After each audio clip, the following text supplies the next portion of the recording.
I would like to introduce my guest today. We're going to be talking with Miss Julia Doubleday. Did I say your last name correctly? I just want to make sure I did. Yes, you're perfect. Doubleday, just Okay. like it's spelled. All right. Cool. Cool. So thank you so very much for joining me. And I was recommended to speak with you by one of my viewers, and they said that you should talk about the issues surrounding the SNAP benefits being cut Mm-hmm. and Medicaid being cut. And I actually covered about Medicaid being cut. I, if I recall correctly, I think I talked about SNAP being cut, but I didn't talk about it at length. And so I wanted to talk to someone who may have a little bit more of a synopsis of what actually is going on. And so if you can cover that and give us a little bit more detail that you know of so that for our audience, please. Totally. Yeah. So this is part of a larger conversation. My work mainly focuses on the COVID pandemic and the sort of like ongoing project to deny and cover up the ongoing death and disability that's happening as a result of not stopping the virus, but just telling everybody to go back to normal. And part of that effort, this really broad scale denial of COVID, still going on, still existing, still killing people, which to be clear, it is killing thousands of people a week in the US, which is quite high.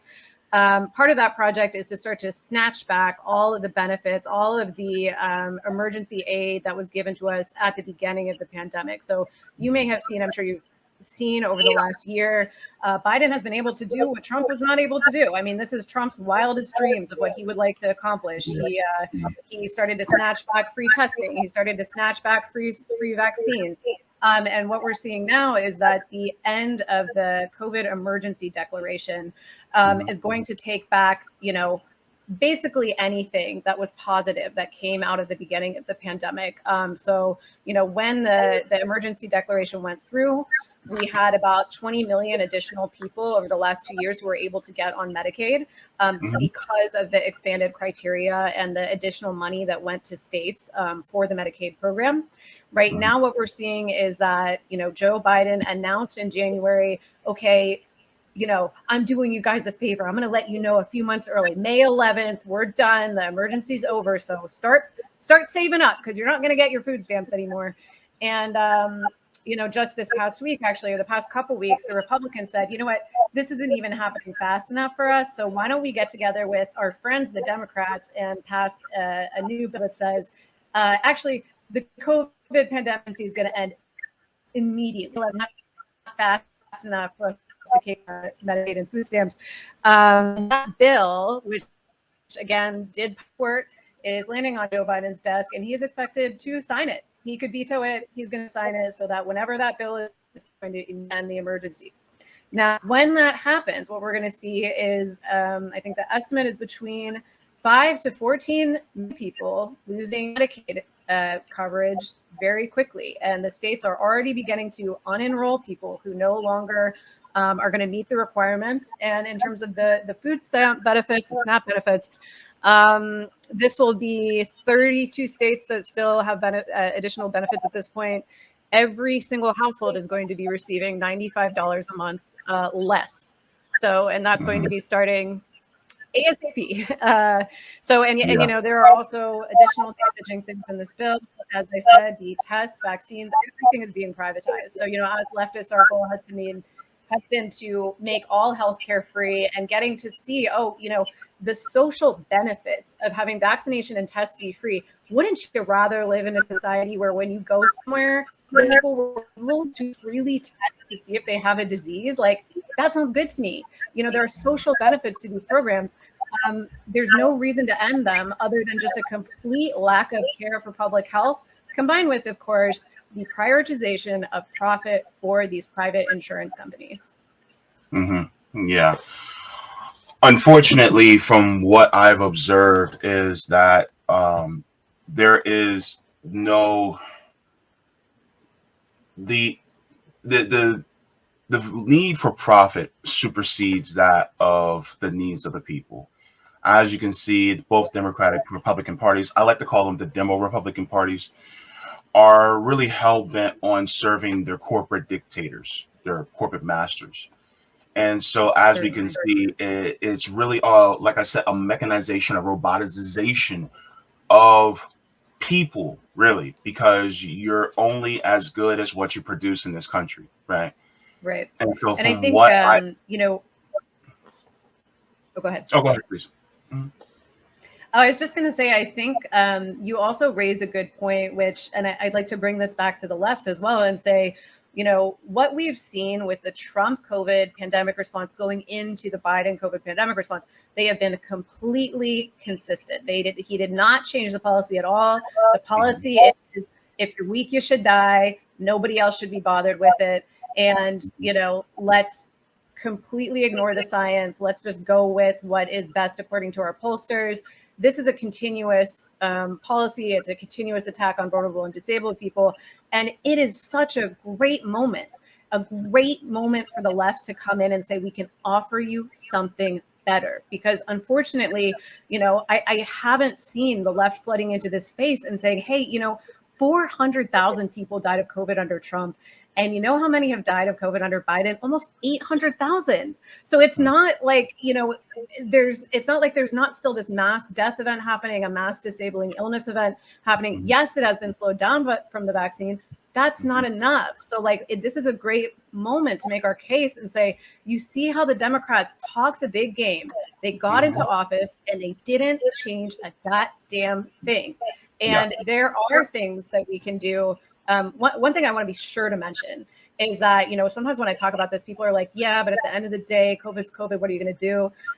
One thing that you're probably may not be aware of, and that I think this administration has gone out of its way to make sure people aren't aware of, there are very simple measures to control this disease. And one of them is a clean indoor air standard. So the same way that we have clean water indoors, other countries are beginning to implement this. In Japan, you'll see they have carbon dioxide monitoring outside when you go in.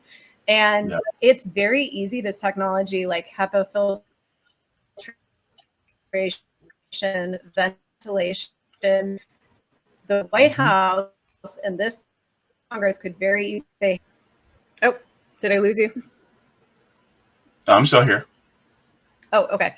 The White House and this Congress could very easily say we need to have a clean indoor air standard, and keeping indoor CO2 concentration below 800 parts per million is the equivalent of everyone inside wearing a high quality mask. So we don't need to mask forever. We could have implemented this years ago and you wouldn't be getting sick over and over and over again, But Julia, I mean, really, that is, and people are like, that's socialism, because you're actually going for a more collective type of, thing.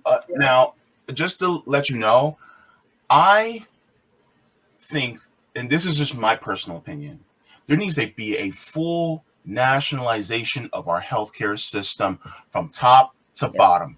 I 100%. honestly think not only just for insurance, like single payer. I think single payer is a step in the right direction, but I don't think it's actually good enough. I'm the type of person that goes, no, let's have a nationalization of the pharmaceutical industry, because there's so many of us do not trust them because they rolled out in the vaccines a little too fast. Yeah. And so the thing is like, I want us to be kind of like Cuba, because number one, their vaccines, their jabs are better than ours here. They're doing super well with COVID. And they have a vaccination rate of over 90% because they actually did the research and they didn't just push it out for the means of profit. So I would go beyond that and say, it is the trust in the public healthcare system. And there is a lack of trust in this country, which is not the fault of the public. I will give a really good example of how the vaccines are being undercut by this White House's dishonest messaging.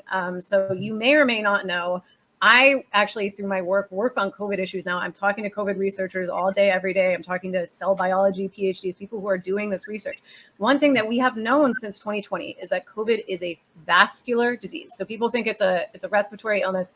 It actually attacks the cells that line your blood vessels. Those are called endothelial cells.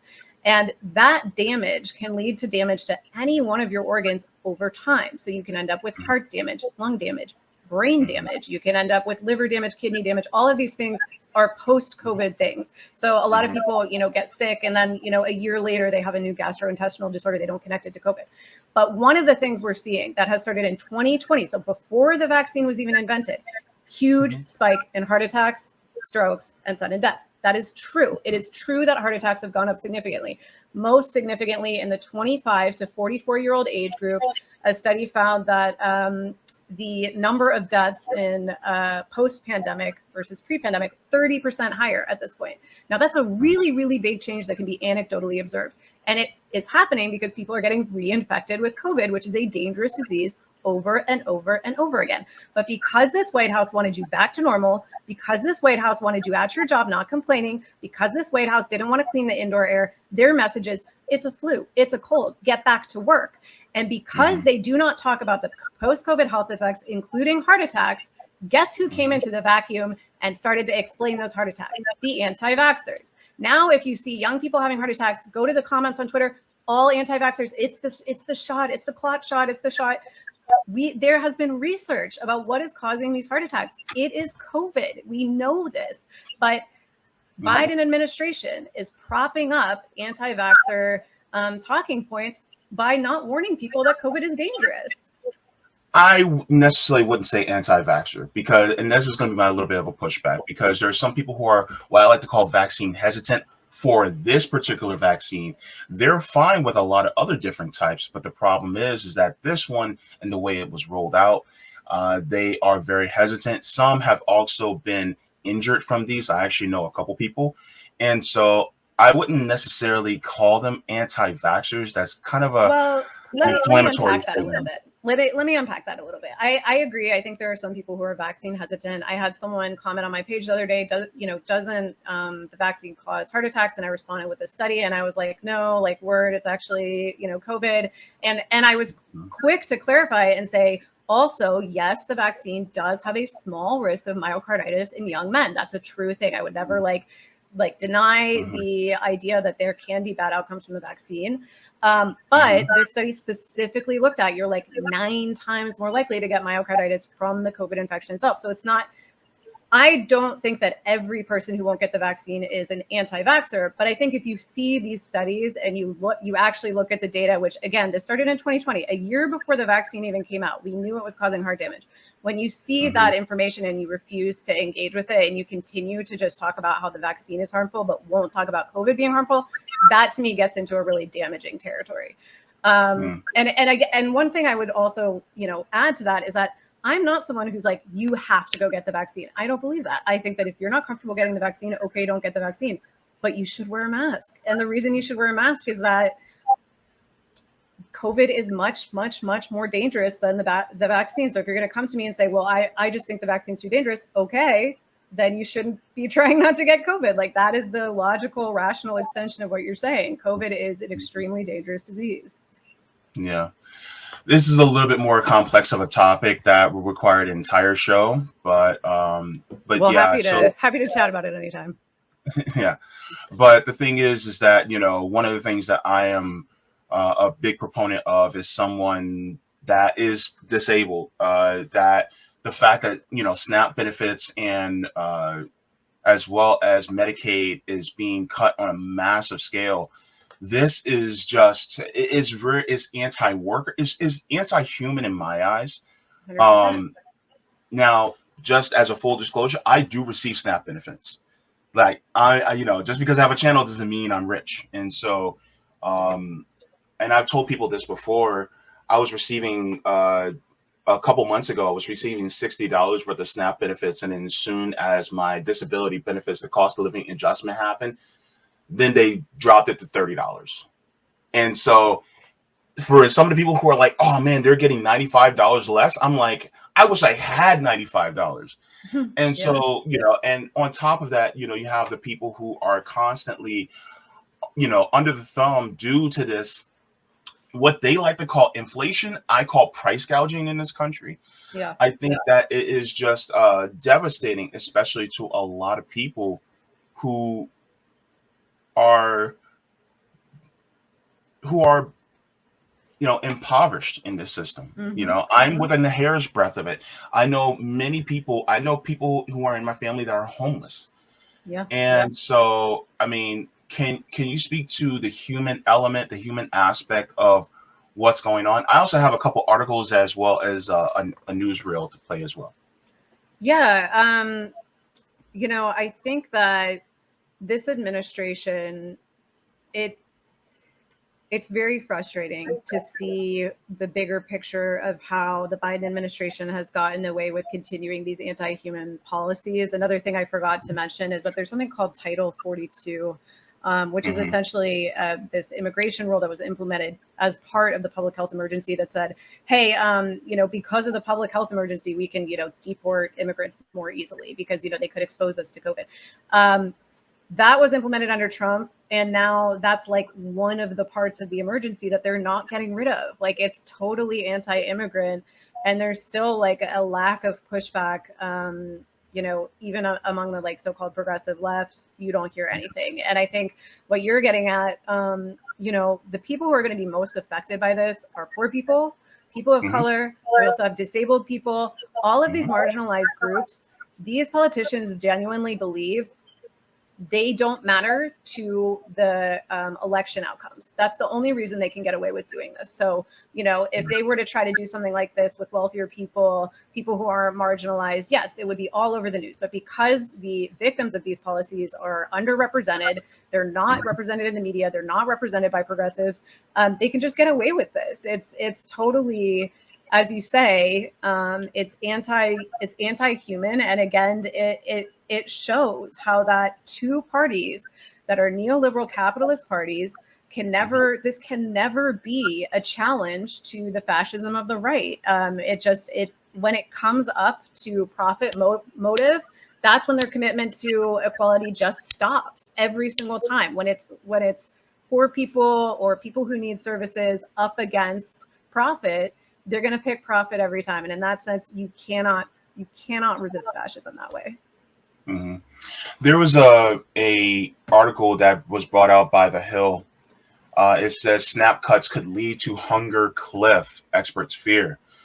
And just reading a couple of paragraphs says a pandemic related boost in the supplemental nutrition assistance program will be cut in every state on March 1st. So this was over a month ago, Mm-hmm. meaning millions of Americans are faced with figuring out new ways to put food on the table.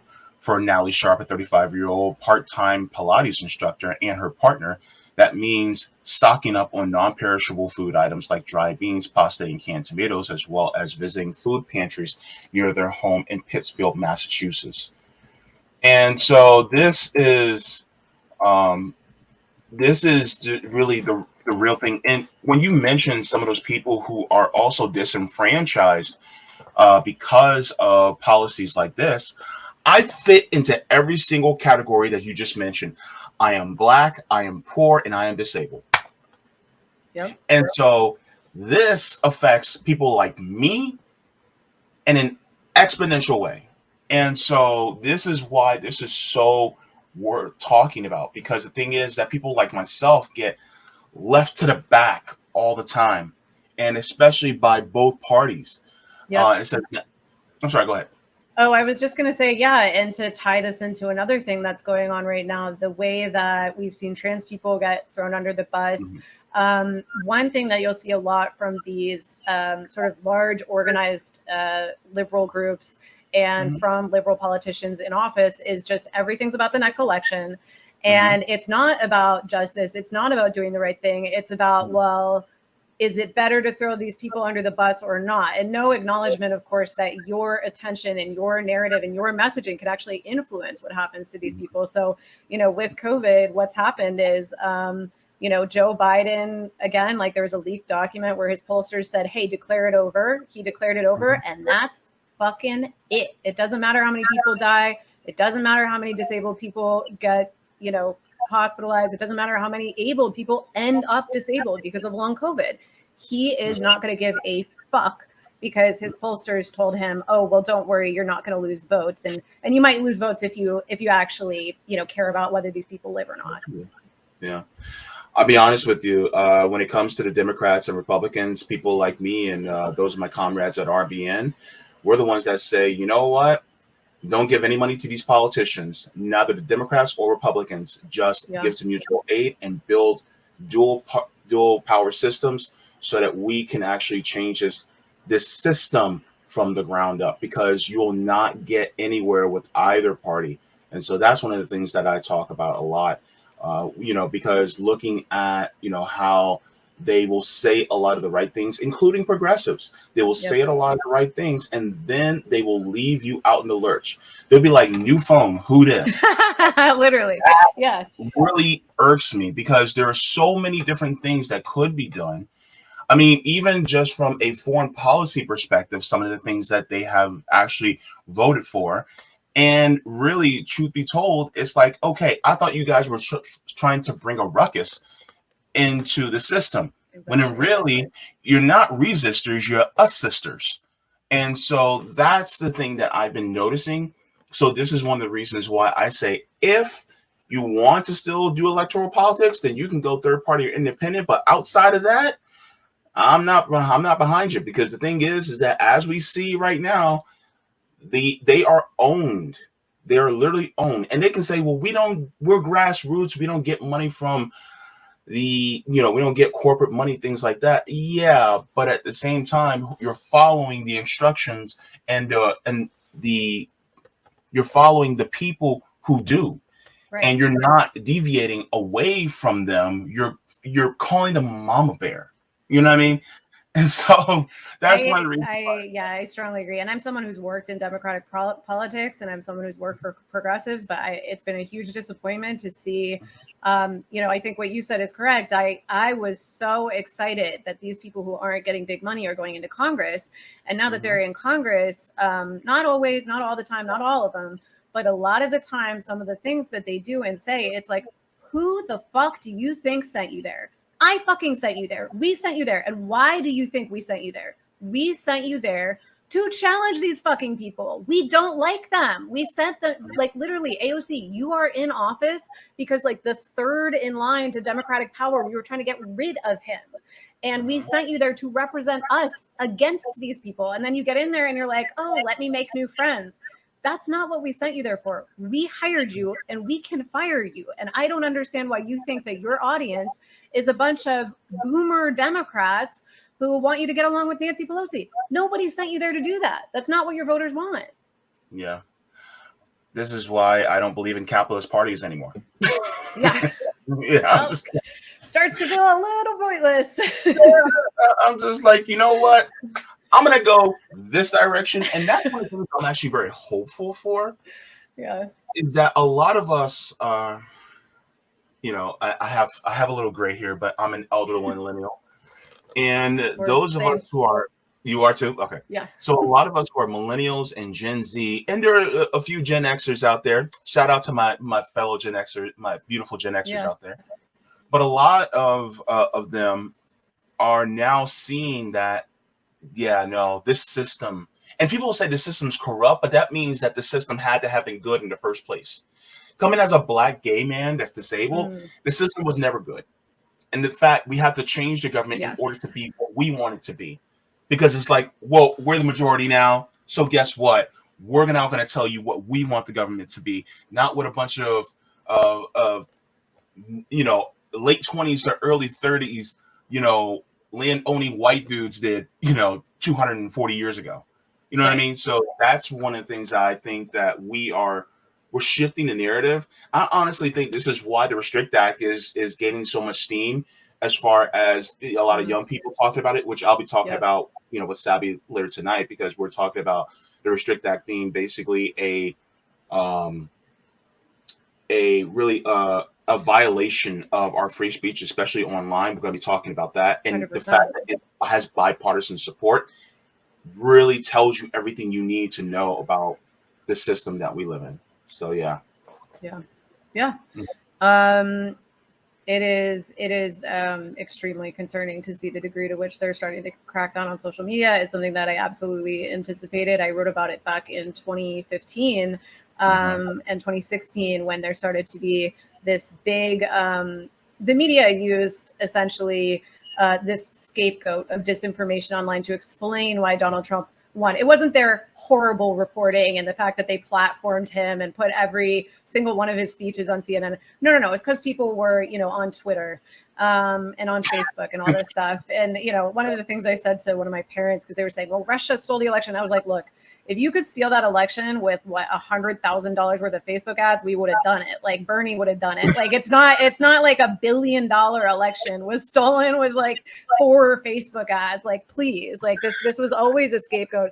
And, at the time, although Facebook has become kind of a boomer graveyard at this point, at the time, they were blaming it on this. And I was like, every person that voted for Trump it's the CNN viewers, it's the Fox News viewers, it's all people who watch cable news. So this whole idea that like, oh, this is the dangerous thing, not Fox News, not the thing where you go on and they, tell you we have to go bomb Iran every other day. Like, that's not the problem. Like, please. Mm-hmm. Well, I mean, look, one of the things that, and I love bringing out the hypocrisies of the United States government, is that there was actually a Time magazine with the cover about how the United States interfered in Russian elections to get Boris Yeltsin elected. Yes. Well, the whole article I wrote was literally about how this sort of either faux naivete or else miseducation of American journalists, where they were talking about disinformation as if it was, the concept of propaganda was invented by Russia. And also even the concept of lying. The concept of lying was invented by Russia. And then, to present this information without decades and decades, a century of context that we interfere in elections all the motherfucking time. I mean, like, what do these people think the CIA does? Like, we just go in and ask for things nicely? Like, there's so many movies about CIA agents. Like, this is what they do. This is what they do. Like, it's just very bizarre to me. Like the cognitive dissonance of knowing that we have this giant secret agency all over the world that, goes around knocking off people we don't like, but then being like, oh my God, election interference, like, get the smelling salts. Yeah, if you want to talk about election interference, and let's talk about, the Democratic primaries and the Republicans doing gerrymandering. Yeah. If we really want to talk about it, that was one of the funniest ones, actually, was when, Trump was saying he won, the votes weren't in yet, and he got upset he won. Then they have Mayor Pete on CNN being like, well, this is just the end of democracy when people say they won and the votes haven't been counted yet. This motherfucker just did that. He did that in Iowa the same year. It was like the night the votes were coming in, it was like they weren't counted at all. And he was like, I'm so happy. Like, my team, like, we won. We're so thankful. You just did this. Like, how can you possibly, with a straight face, go on TV and say, it's just so hypocritical. Please do not bring up Peter Paul Montgomery Buttigieg. Yeah. On my stream. Yes, by the way, that's all his names. That's his entire name. Peter Paul Montgomery. Wow. It sounds like a folk band. Like, yeah, well, sounds like a privileged rich kid that, Yeah, it could be a law firm too, I guess. Yeah. That wears, wears those sweaters around the neck, tied. Yeah, that's a vibe. Yeah, that practices his golf swing randomly at certain times, when you're talking to him. God, pretentious pricks. But yeah, so back to the subject at hand. Yeah, sorry, my ADHD will have us going all over the place. Yeah, I'm a little scatterbrained too, but that's why people watch me. I give them a show. But one of the things that I wanted to bring up also is continuing this article that was speaking about the from the Hill. It says navigating a post-COVID America on pre-COVID level SNAP benefits might be more of a struggle for others, like elderly and chronically ill, especially now that inflation has caused food prices to balloon nearly 10% since last year, according to the Department of Agriculture. Julia, how good does it feel to pay almost $10 for eggs? I know, right? Eggs are such a luxury symbol now. Everyone's like conspicuously consuming their omelets. Yeah, no, the price hikes, I think they're very difficult for working families, and you have an administration. I guess I'm just going to shit talk Biden this whole time, but you have an administration that's playing in our faces about what's happening. They're constantly coming out, oh, the jobs report is so good. Let me tell you something about the jobs report. Mm-hmm. If you are not actively looking for work, you are removed. You're not considered to be unemployed. And if you're long-term disabled, or if you can no longer work and you can't job hunt, you're not considered to be in those unemployment figures. Now, the current estimate of long COVID cases in this country are between 16 million and 25 million Americans after 2 years. And of those people, 4 million of them. This is according to the Brookings Institute, which is a conservative think tank. And the only reason they're doing this research is they're like, is it bad to disable the entire labor force like very quickly? 4 million, 2 to 4 million of those are so disabled that they can never work again. So what the fuck is the plan here? Like, what is the plan in the long term when you're disabling people at this rate, the workforce at this rate? I mean, I think their assumption going in was like, oh, great, we'll kill a bunch of old people, we'll kill disabled people. That'll lighten up the budget. You know, well, what doesn't lighten up your economic situation is disabling all your workers really rapidly. But yeah, no, to get back to your original point, yes, Biden has been continually spinning, and the press as well has been continually spinning the economic situation as this great situation as the banks are collapsing. And, you know, this again gets back to the press being Biden's best friend. I mean, we saw under Trump, you know, they absolutely were for once in their goddamn lives being the watchdog press. They were, you know, patting themselves on the back. Oh my God, giving themselves a round of applause every day for being rude to the president of the United States. Your job is to be rude. Your job is to challenge the president of the United States. You never did it before. I would love if you continued to do it.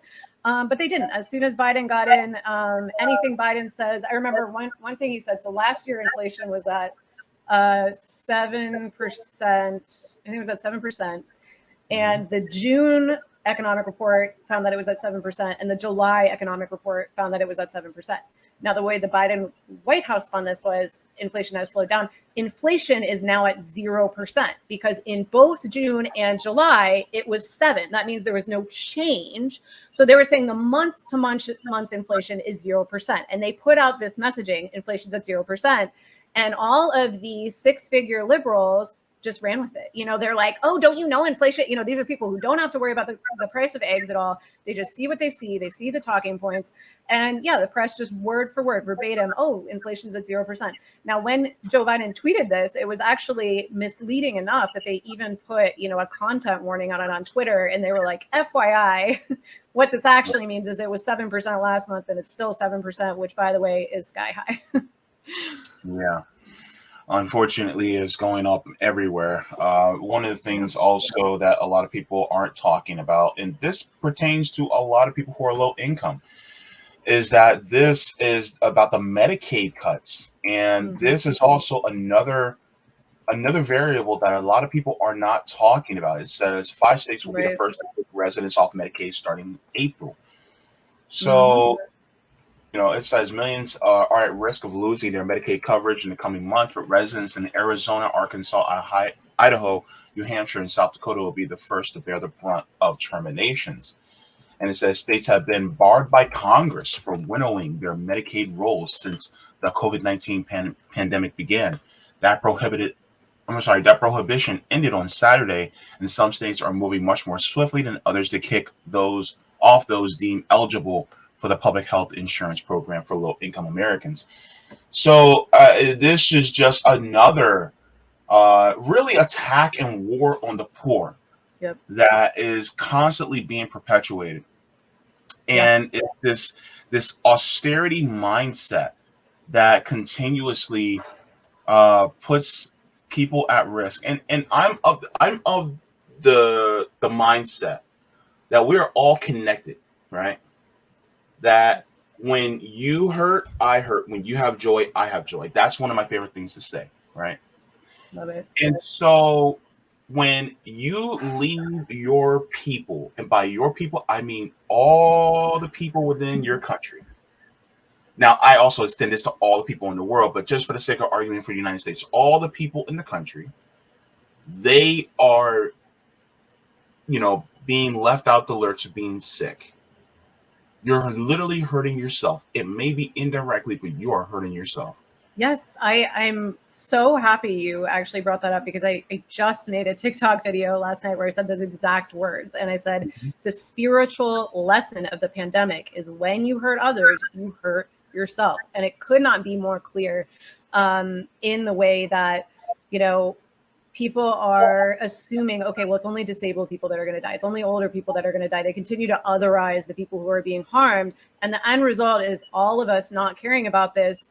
We're getting sick. I'm getting sick. Everyone's getting sick. And, you know, on an institutional level, there is a ton that can be done. I'm not saying it should only be individualized, but I think that one thing that's missing right now is, if I can just do a little psychological speculation right now, I think that what happened to me, this is what happened to me. So I had a very traumatic 2020. I think everybody did. It was very scary. There was no vaccine, yada, yada. And then 2021 comes around and I hear the pandemic's over. I'm like, hell yes. I mean, I booked some plane tickets. I went to 5 countries. I was like, I'm out. Like, I'm over the pandemic. I went through that. But what happened was, I'm familiar. I'm a leftist. I'm familiar that states lie. I'm familiar with the fact that the media is not always going to be honest if something is working or not based on who's in office. And I came back from my trip and Omicron was hitting. And I started to see 2,000 to 3,000 people were dying per day. That's a 9/11 per day during Omicron last January, one of the deadliest months of the entire pandemic. And the New York Times, if you read them, you would think everyone was having a picnic. I mean, they were like, this is great news. Everything's going fine. And I was like, okay, something is up with this. Like, they are not communicating that this strategy failed. The vaccine only strategy failed. And so that's when I started to get much more active, you know, in the politics of COVID. As we know, again, people of color, poor people, disabled people, they are bearing the brunt of this, and especially people working on the front lines. So anybody who's, you know, teachers, nurses, people constantly getting exposed.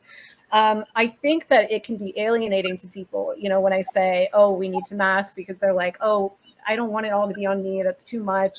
But I want to say something else about, you know, what I said earlier, which is, you know, with the vaccine not being the end all be all, what I'm asking people to do is, yes, re-engage with this topic, which I think people are very traumatized around. I think that's the reason they don't like it brought back up. They don't want to think about it.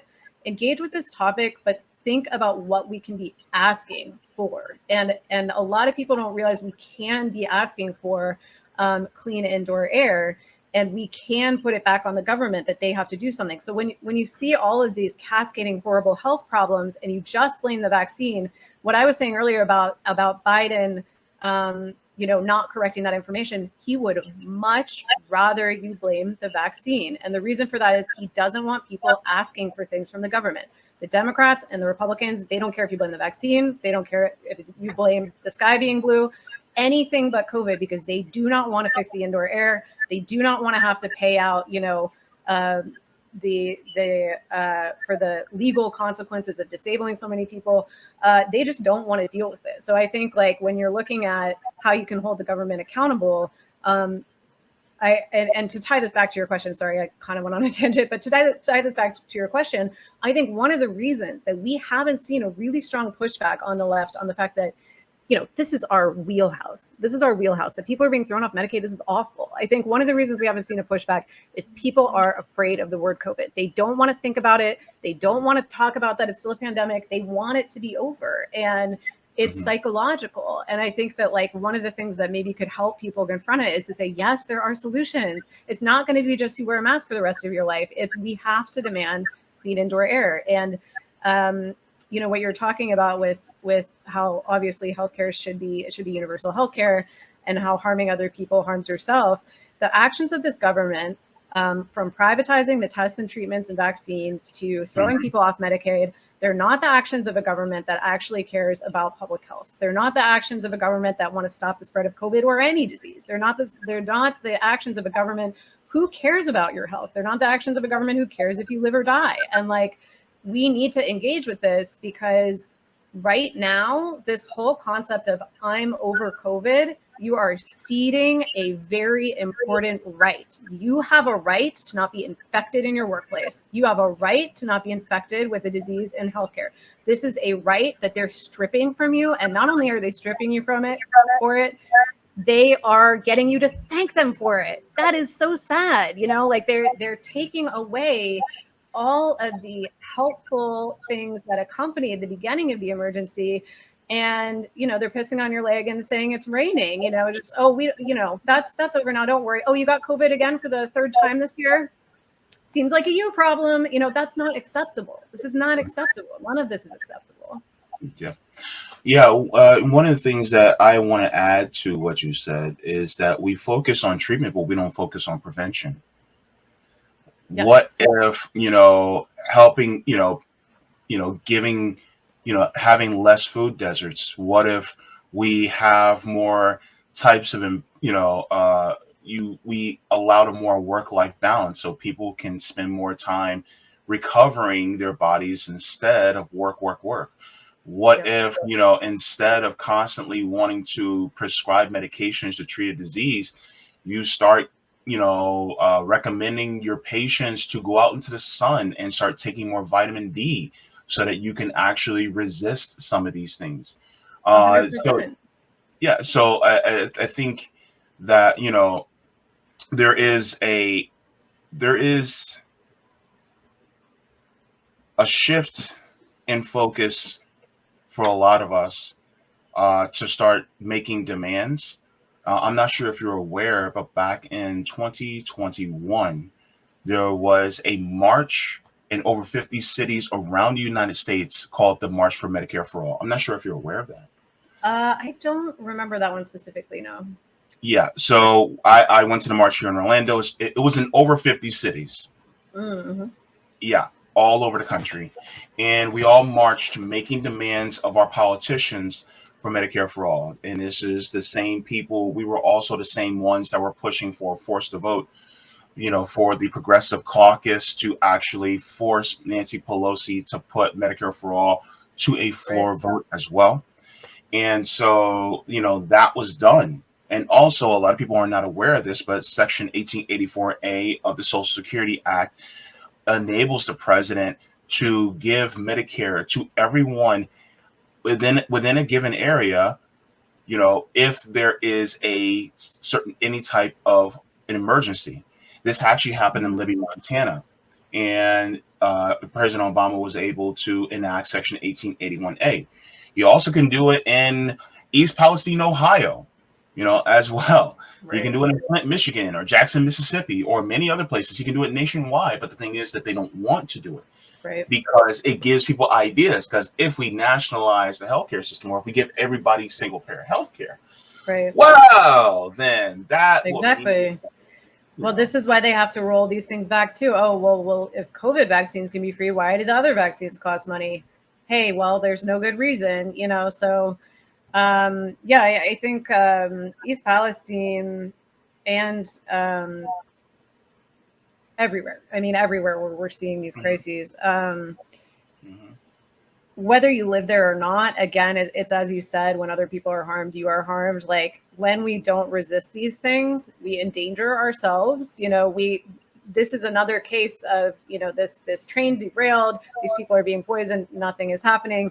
Obviously we see it in Flint as well. When people just accept that and they say, well, that's happening to someone else, it's not happening to me, you make yourself now more vulnerable. And it's the same thing with COVID. It's when you say, well, it's only old people that are getting killed by the state. It's only sick people that are getting killed by the state. It's the first they came for the poem. It's same with trans people. When you say only the trans people are getting, called out by these fascist laws, when you don't stand together and they break us up into these groups, that is when we become extremely weak and we lose our power. And then guess who is next? Guess who's the next person that has poisoned water or has poisoned air or, gets long COVID and can't work anymore and can't get on disability, which is a thing that is happening extremely frequently in this country right now. Like we have to take these things seriously when they're happening to other people instead of, having this knee jerk reaction of like, it's only so-and-so group, so I'm going to look away, Yeah, and one of the things I recommend is to build up the workers' movement. I am supportive of Shama Sawant's Workers Strike Back.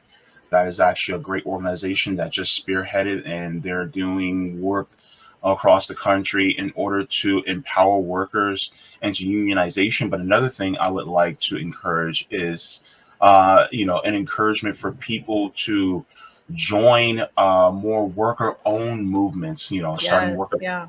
things like that. So I think that, if you don't want to, become a worker owner, but you want to continuously be in the union, okay. But I think the power really lies in worker ownership as well. I think that Totally. can also be a huge boom. Um, there was a question by Roger. Thank you for the super chats. He says, Julia, do you live in Cali, New York, or where are you at? I'm actually in Washington, D.C., so East Okay. So Coast. you're the Yeah. belly of the beast. Okay. Yeah, yeah, 100%. I'm right Um, here. yeah. So be careful. Yeah. Yeah, there's a lot of Yeah, crazies out there. people on the hill don't always love me, but yeah, I'm here. But one of my final questions to you is, as far as the overall, and I'm not just talking about, the pandemic, I'm talking about overall, what do you think is one of the best solutions that we can have in order to combat this system fundamentally? I know that's a kind of a big question, That's a but huge, yeah, that's that's going to be a whole other hour. But yeah. I mean, the first word that comes to mind is solidarity, goddamn solidarity. And that means we don't let these little things, like I was saying, we don't let these little things slide. We don't let these things that aren't affecting us slide. It doesn't mean that, the whole weight of the world's on your shoulders, although it does kind of feel like that sometimes. But I think that building community and finding joy as we do that is a critical part of organizing. So like right now, I can speak for myself and say, look, like I've been connecting with a lot of other people in the sort of like politics of COVID community. And I gotta say, like now that I have a bunch of friends who are COVID safe, meaning they always wear a high quality mask indoors. That's the only thing we do. We wear a high quality mask indoors. We meet outside. We hang out. It's fantastic. I mean, I'm like, wow, I don't have to worry about getting infected. This is so nice. Now, obviously, caveat, of course, I'm working from home. Not everyone has that privilege. I don't have kids. Not, people have kids in school. I understand it's very difficult. But I do think that whatever context you're talking about, the power of community and just friendship first is like paramount. It's paramount. It's not just about it's not just about what we can change. It's about, are we building spaces that people want to come into and are going to enjoy being a part of? And can we then do productive things with those spaces? So, you mentioned mutual aid. I've just in the last couple of years started to like get involved with some of that stuff and like understand it. And it does feel so much more important than like, oh, giving $20 to a politician. This is stuff that we're having a direct impact on people. And when you have that direct impact and you're directly communicating with people, you are in a sense, recruiting, you are showing them, hey, like, isn't it great over on this side where we like support each other and take care of each other and we value each other, and we're not going to leave you behind. We're not going to ever make a calculation that says, well, I might get more votes if I say trans people are bad. Like we're values driven. We're not driven by anything other than trying to build a more just world. So I think in combination of connecting with others in your community who feel the same way you do, working with those people to figure out how to make direct changes and like organize different kinds of drives, those kind of things. And also really making it a welcoming space that people want to be a part of, I think is how we grow the movement. Mm-hmm. Thank you so very much for that. And also, before you go, where can they find you as well? Where can they find me? Okay, so I am on Twitter, and I think that's my app. I assume that's my at Julia_Doubleday. I actually don't ever remember it off the top of my head. A funny thing about me is my name is both Julia and Julie, and like I'm indecisive to the point where people ask me what my name is, and I say I don't know. But yeah, so my Twitter, Julia_Doubleday. And then I also have a Substack. So my Substack is The Gauntlet, GAUNTLET. I hope I was spelling that right. The Gauntlet.substack.com. I started that specifically just because I was so mad about COVID. The first piece is like, Biden's killed 700,000 people. Should we do something about this? So yeah, the Gauntlet. I'm on Twitter. I'm also on TikTok. I just got on TikTok recently. So let me look up what the hell my name is on TikTok. Uh, It's I gotta work on this whole. I keep my name the same across all the boards. Okay, this is my TikTok at too. So this is the same one at Julia _ Doubleday, and yeah, I had to get that for the kids. Tell them what's going on with COVID, and it's been fun so far. So I'm a TikTok girl now. All right, cool. Thank you so much for coming in, and thanks for having me. This was so fun. Yeah. Hopefully, we'll be able to talk again soon. Awesome. Thanks for having me. All right, take care. Bye. Later.